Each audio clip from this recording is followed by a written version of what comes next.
Bom dia, boa tarde, boa noite. Meu nome é Vinícius e hoje darei continuidade à aula sobre Era Vargas. Bom, pessoal, a gente viu sobre o governo provisório e hoje a gente verá um pouco mais sobre o que foi o governo constitucional, que deu sequência a uma série de acontecimentos depois do governo provisório.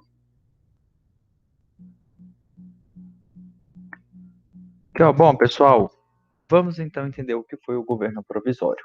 Logo após o fim da Revolução Constitucionalista de 1932, o governo convocou eleições para a escolha da Assembleia Nacional Constituinte. Composta de acordo com o Código Eleitoral, a Assembleia contou com uma novidade: a presença dos deputados classistas, representantes dos setores sindicalistas e das organizações patronais. Esses deputados cumpririam um papel de defesa do interesse de seus grupos na nova legislação brasileira.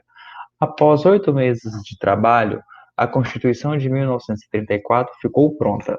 A nova Carta, a Terceira Brasileira e a Segunda Republicana confirmava muitas das conquistas obtidas durante o governo provisório, como o voto feminino e o voto secreto. Reconhecia também os sindicatos e as associações. No artigo 121 da Constituição, confirmavam-se os direitos trabalhistas, como garantia do salário mínimo, férias anuais remuneradas, limite de 8 horas de trabalho, proibição do trabalho a menores de 14 anos, descanso semanal e indenização ao trabalhador dispensado sem justa causa. As minas e quedas d'água foram nacionalizadas de acordo com o perfil político que o presidente Vargas defenderia no decorrer dos anos. Tal perfil dizia respeito à articulação da progressiva entre a iniciativa privada e a orientação econômica estatal, uma constante na política varguista. No dia seguinte à promulgação, Getúlio Vargas foi eleito presidente pelo voto indireto, ou seja, não teve participação direta da população, conforme determinações transitórias, visto que a lei estipulava o sistema eleitoral direto para presidente para as eleições de 1938. Prestem bem atenção nessa eleição. O governo constitucional de Vargas foi marcado por uma enorme influência do cenário político internacional, uma vez que a Europa passava por uma divisão política que culminaria na Segunda Guerra Mundial. Enquanto alguns países simpatizavam com regimes de extrema-direita, como a Itália fascista de Benito Mussolini e a Alemanha nazista de Adolf Hitler, a União Soviética implantava um sistema político de esquerda, ainda que totalitário, conforme o distorcido projeto socialista de Stalin. O reflexo das opções europeias foi percebido na formação de duas organizações políticas, a Aliança Nacional Libertadora e a Ação Integralista Brasileira, os primeiros grupos a mobilizar parcelas significativas da sociedade brasileira. O primeiro, conhecido como ANL, fundado em 1935, representava os interesses antifascistas do país, alcançando inúmeras lideranças de esquerda, com destaque para membros do Partido Comunista Brasileiro. O grupo era liderado por Luiz Carlos Prestes, famoso pela ostensiva luta no movimento tenentista, que marcou muito a antiga República Velha, também conhecida como Café com Leite, né? Tocado pelos preceitos marxistas após o fim da colônia, o Cavaleiro da Esperança, como ficou conhecido, procurou utilizar a aliança para difundir os ideais socialistas no país. Entre as propostas do grupo destacam-se a luta pela reforma agrária, a nacionalização de empresas estrangeiras e o não pagamento da dívida externa. A Aliança Nacional Libertadora era composta em sua maioria de socialistas, contando também com participação de liberais antifascistas simpáticos às medidas populares.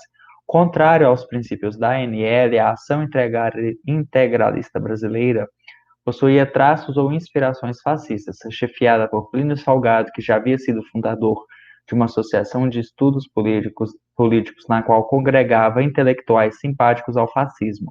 Representante do modernismo dos anos 1920, o movimento da IB se espelhava no regime de Mussolini na Itália, realizando apresentações públicas e movimentos de massas que representavam o ideal da extrema-direita. Uniformizados, os integralistas utilizavam a letra grega sigma como símbolo do grupo.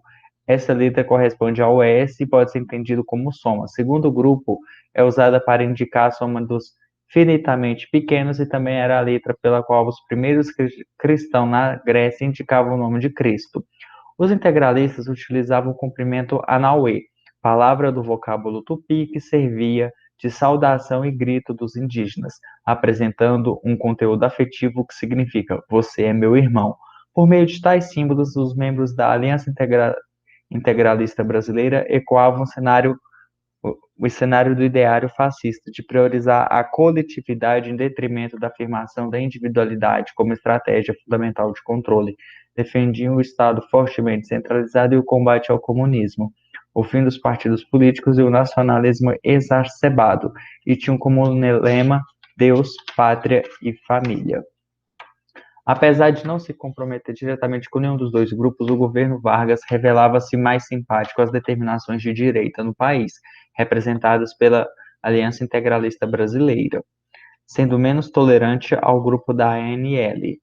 Para definir tal inclinação do governo Vargas ao regime de extrema-direita, utiliza-se o termo fascistoide, por não se referir à absorção literal da ideologia fascista.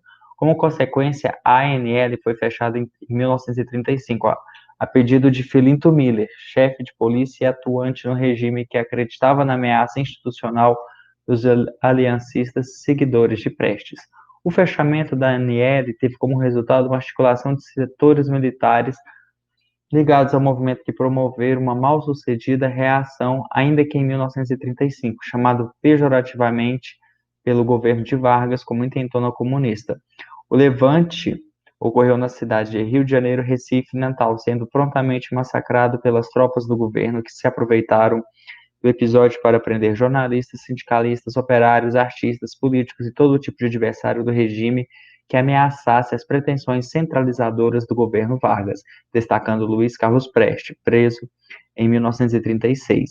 O regime começava a se fechar. O perigo socialista da intentona comunista também foi capitalizado por Getúlio Vargas, através da construção da ideia de uma ameaça comunista.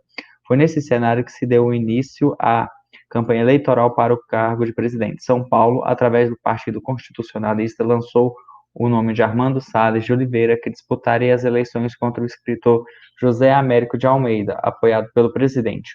Uma outra opção ficava por conta dos integralistas, que lançaram sua principal liderança, Plínio Salgado. Apesar das candidaturas existentes, era nítida a possível ação golpista do presidente Vargas.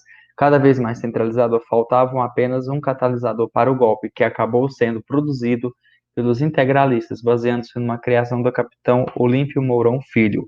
Em setembro de 1937, a imprensa nacional divulgava a descoberta de um projeto comunista, posteriormente identificado como falso, pessoal, uma fake news, conhecido como Plano Cohen, que visava a instaurar um regime de esquerda no país.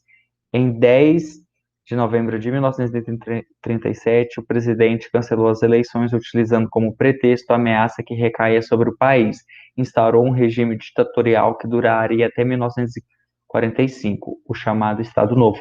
O governo ditatorial de 1937 começou com a imposição de uma nova Constituição apelidada pejorativamente de polaca, em virtude de sua semelhança à carta fascista que vigorava na Polônia.